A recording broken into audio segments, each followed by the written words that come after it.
আসসালামু আলাইকুম, লিংকন বলছিলাম চায়না থেকে। আপনারা যে সমস্ত স্টুডেন্টরা আমাকে ফোন দেন, ফোন দিয়ে বলেন যে আপনার একটা চাকরির দরকার। জিজ্ঞেস করি যে কিভাবে আসছেন? বলেন যে আমি স্কলারশিপে আসছি। জিজ্ঞেস করি স্কলারশিপ কিসের স্কলারশিপ? বলে পার্শিয়াল। পার্শিয়াল স্কলারশিপ শুনলে আমি বুঝতে পারি যে আপনি দালালের মাধ্যমে আসছেন, আপনি কোনো ভালো স্টুডেন্ট না, কোনো পরিশ্রমী স্টুডেন্ট না। তারপর বলেন যে চায়নায় আসা আমার ভুল হয়ে গেছে।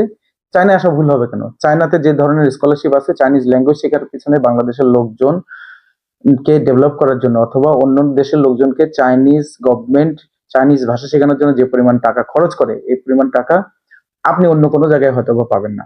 তো আপনি একটু কষ্ট করে চাইনিজ ভাষা শিখে কেন আসেন না? কেন একটা ভালো স্কলারশিপ নিয়ে আসেন না? এখানে দেশে আপনি করেন না কাজ, আর এখানে বিদেশে আসলে পাগল হয়ে যান কাজের জন্য।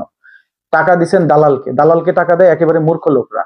গুগলে একটু সার্চ দিলেই আপনি পান যে কোন কোন স্কলারশিপ চলতেছে। এক একটা স্কলারশিপের ভ্যালু প্রতি মাসে আপনাকে দিবে হচ্ছে 50 থেকে 80 হাজার টাকা। এই 50 হাজার টাকা আপনি খেয়ে শেষ করতে পারবেন না। ডাইনিং ফ্রি, তারপর হোস্টেলের খরচ খুব কম। এছাড়াও তো আপনি কিছু ট্রেডিং ট্রেডিং করতে পারবেন, ব্যবসা ট্যাবসা করতে পারবেন। কিন্তু এরকম করবেন না যে আপনি বাবা মার টাকা খরচ করে আসছেন আর এখানে এসে বলতেছেন যে একটা চাকরি দরকার। আপনারা মোটেও ভালো স্টুডেন্ট না, আপনারা মোটেও পড়াশোনা করেন না, পরিশ্রম করেন না। পরিশ্রম যদি 6 থেকে 8 ঘন্টা করেন প্রতিদিন, চাইনিজ ল্যাঙ্গুয়েজ 3-6 মাসের মধ্যে যে লেভেলে যাবে আপনি একটা স্কলারশিপ নিশ্চিত পাবেন। আপনারা চাইনিজ 2-1 অক্ষর বলতে পারেন, একেবারে যখন পেটের ক্ষুধায় কান্নাকাটি আসে তখন বলেন। এটা করেন না। দয়া করে নিজের দেশে থেকে শেখেন, শেখার পর তারপর আসেন।